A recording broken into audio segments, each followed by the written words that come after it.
इथं बसलेल्या माता मावल्यांना आवर्जून एक विनंती करतो, बाबा हा जो कार्यक्रम आहे, कार्यक्रमावर यायनं लय लोकांचे नावं टाकले, एवढे येतात का नाही पाहू द्या, त्याला बी एक एक शिवी देऊन निघून जातो. असो,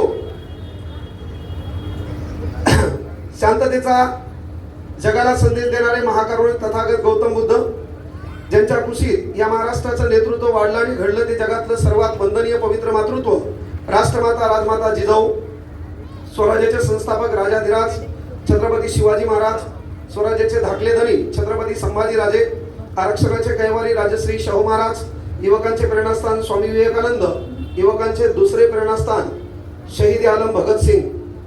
अलीकडे आमचे पोरं पण आहेत.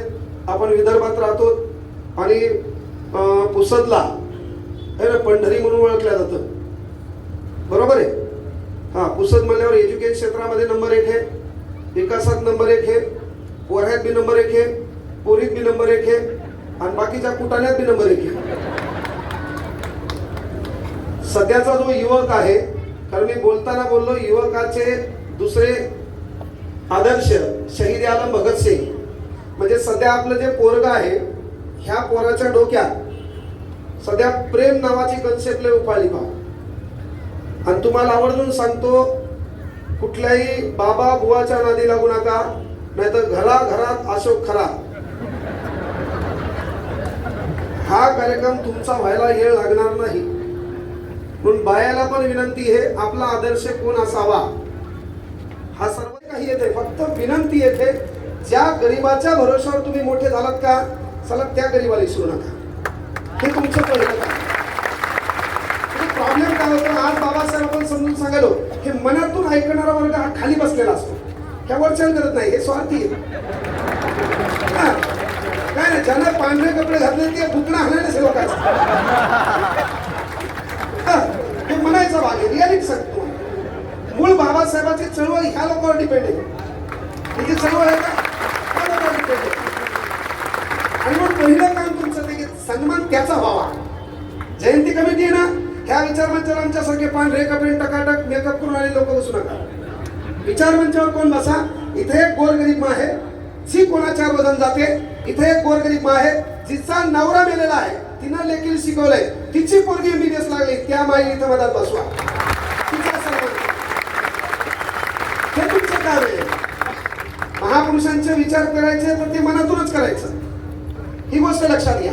हे प्रत्येक ठिकाणी जात असताना आवर्जून सांगतो, विचार मंचावर एक जागा अशी ठेवा. इथे एखादी अपंग पोरगी शिकायली, मेहनत करायली, 1-2 मार्कांनी जळ गेलाय, येणाऱ्या काळात आपल्या समाजाची धुरा आहे ती आहे ना, गावापर्यंत तिच्या घरापर्यंत लाल दिव्याची गाडी जाणार आहे, तिला इथं सन्मान द्या, प्रेरणा भेटाल, आपली पोरगी लाल दिव्याच्या गाडीत खेळ, हे तुमचं काम आहे. आणि म्हणून सन्मान हा गरिबीपासून केला पाहिजे.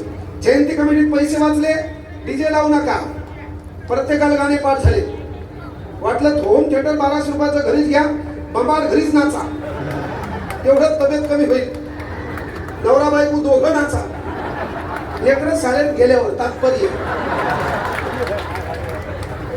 त्याच्यात एखादंच नाचायले,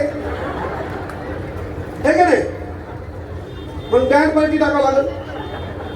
विनंती काय बाबा, की बाबा आपल्या जयंती कमिटीमध्ये काय असते माहितीये का, आपण या ठिकाणी बसतो, तिथे एखादी आजी असती बा, तिथे एखादी माता माऊली असते. प्रॉब्लेम काय असतो, नवरा मरण पावलेला आहे, पोरग आहे, सून काळजी घेत नाही, लेक कधी विचारत नाही, उद्या चूल पेटल का नाही हा प्रश्न आहे. इथं बसलेली एखादी आजी, हे प्रत्येक गावात एक उदाहरण आहे. इथं बसलं त्या पोरीन बदललंय, हे बापाचं स्वप्न असते. त्या बॅनरवर त्या पोरीचं लक्ष आहे, त्या बॅनरवर आपण आलो पाहिजे. त्यासाठी तो काम आहे की सध्या छिद्रे चाळे बंद करायचे.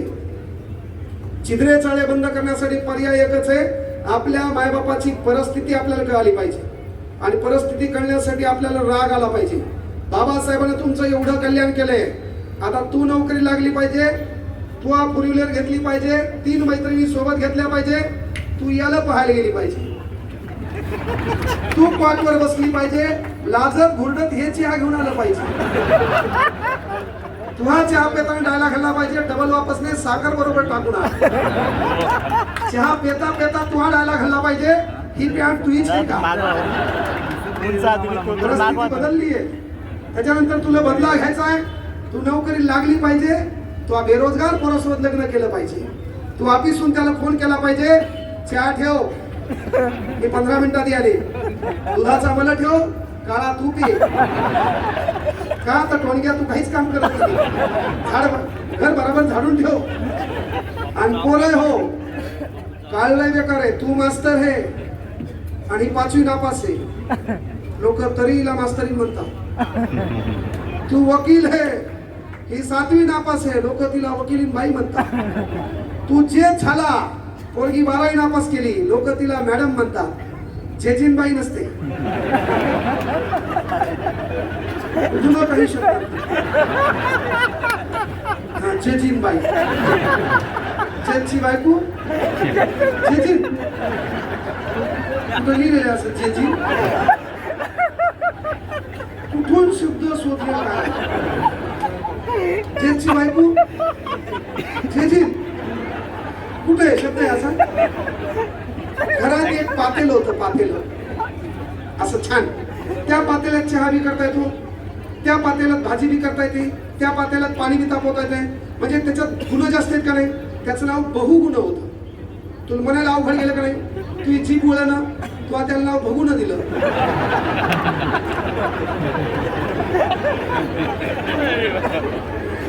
बहुगुण हा शब्दच नाही माहिती, तू म्हणली का नाही? म्हणजे तुम्ही किती डेंजर आहेत मला सांग.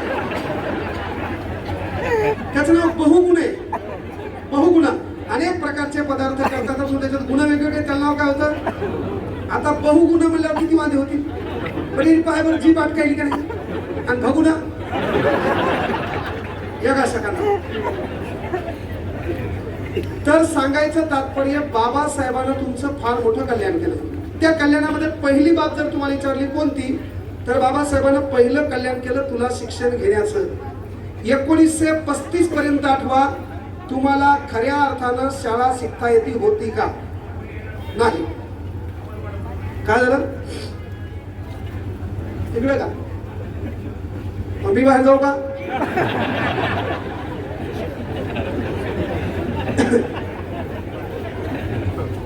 एकोणीसशे 35च्या अगोदर तुम्हाला शिक्षण घेण्याचा अधिकार नव्हता.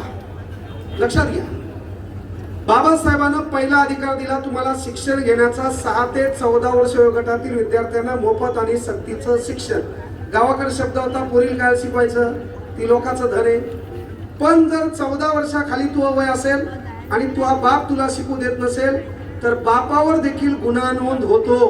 हे आयऱ्या गैऱ्या कोणामुळं नाही, only one father of India, the name of doctor Babasaheb. बाबासाहेबांच्या डोळ्यात पाणी आलं. पाण्यावर बाबासाहेबांनी सांगितलं, चला आपली जी ओळख आहे ती बदलावं लागते. आपली ओळख काय? मी सुटाबुटामध्ये, मी टायकोटामध्ये, पण माझ्या समाजाची ओळख आहे की माझ्या समाजाचा जो माणूस आहे त्याच्या हातात काठी आहे, त्या काठीला घुंगरू आहे. का? ते घुंगरं वाजले म्हणजे बाकीच्या समजून घ्यायचं हे रस्त्याने आलेत, ती वाट मोकळी करायची, कारण यांची सावली नकोय.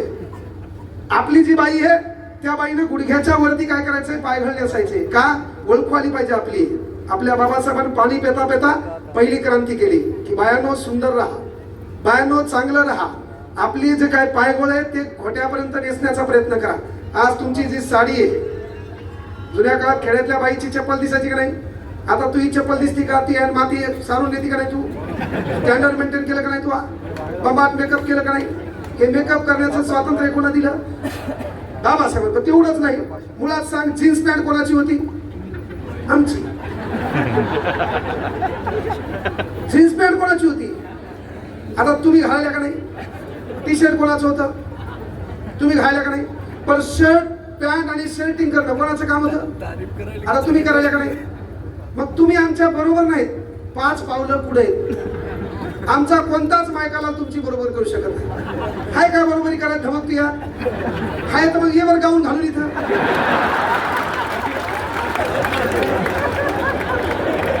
हाय का आपली धमक त्याची बरोबरी करायची? हाय का? बाबासाहेबांनी किती भारी दिले, आणि तुम्ही आमच्या बरोबर नाही, 5 पावलं पुढे. तुम्ही ते राहायला खायचं ना, आम्ही पुरुषाच्या खांद्याला खांदा देऊन कुठल्याही क्षेत्रात सरस नाही, 5 पावलं पुढे. आमच्या धमक आहे तुमची कॉपी करायची? आमचं पोरग पंजाबी ड्रेस घालून बसू शकते इथं? बरं बसलं तर आमचे डायला खात्यात. बहुत एक प्रॉब्लेम आहे त्याच्या.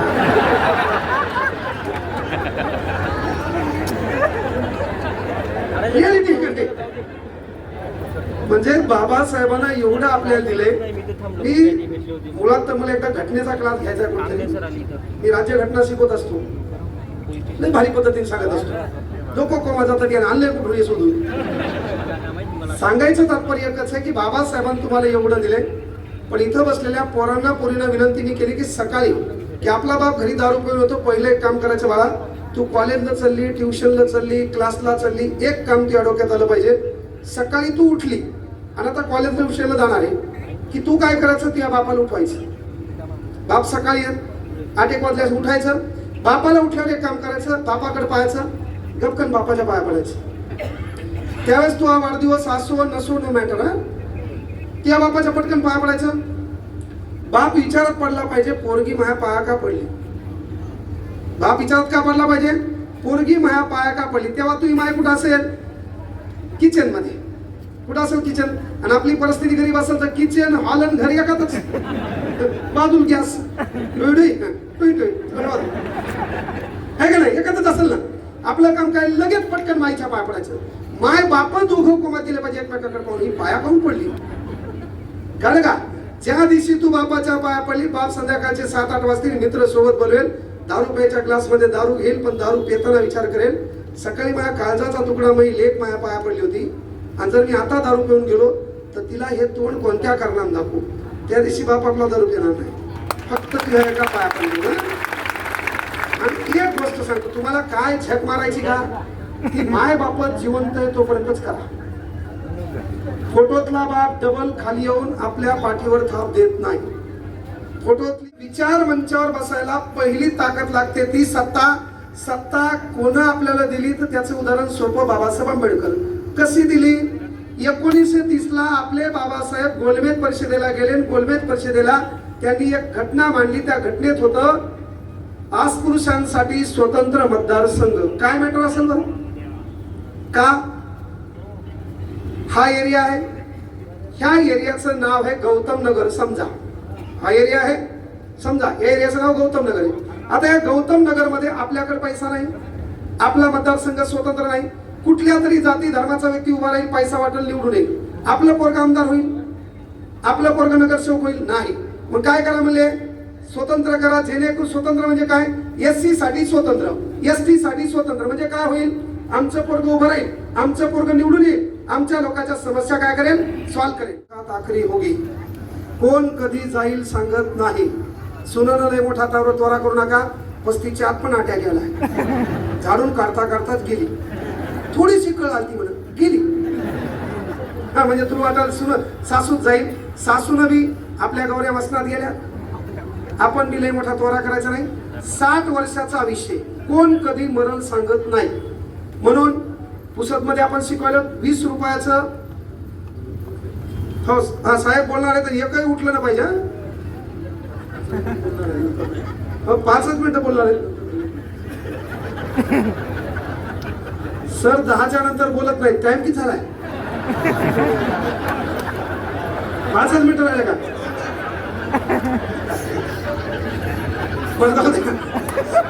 5च मिनिटं टाइम राहिलाय. सर बोलतील, सांगायचं तात्पर्य आपल्या लेकरांकडे लक्ष द्या. विनंती एकच आहे, मी शेवटचं उदाहरण सांगलं बाबा. न जाने कोणसी मुलाखत आखरी होगी. इतरांचं मन जपा, चेहऱ्यावर स्माइल ठेवा. आणि कोण कधी जाईल सांगतात नाही. आपण कोणाला बोललो हे शेवटचा फोन होऊ शकतोय, आपण कोणाच्या बाजूला बसलो हे शेवटचं बसणं होऊ शकतोय. मी या ठिकाणी बोलायलोय हे माझं शेवटचं बोलणं होऊ शकतंय. मी माझ्यावर काय घेऊ, तुमचं शेवटचं ऐकणं होऊ शकतं.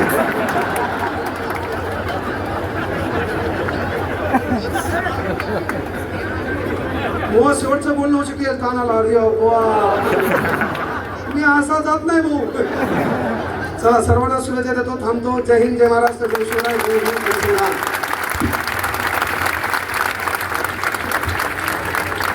धन्यवाद सर. अतिशय चांगल्या शब्दामध्ये आपण प्रबोधन केलं.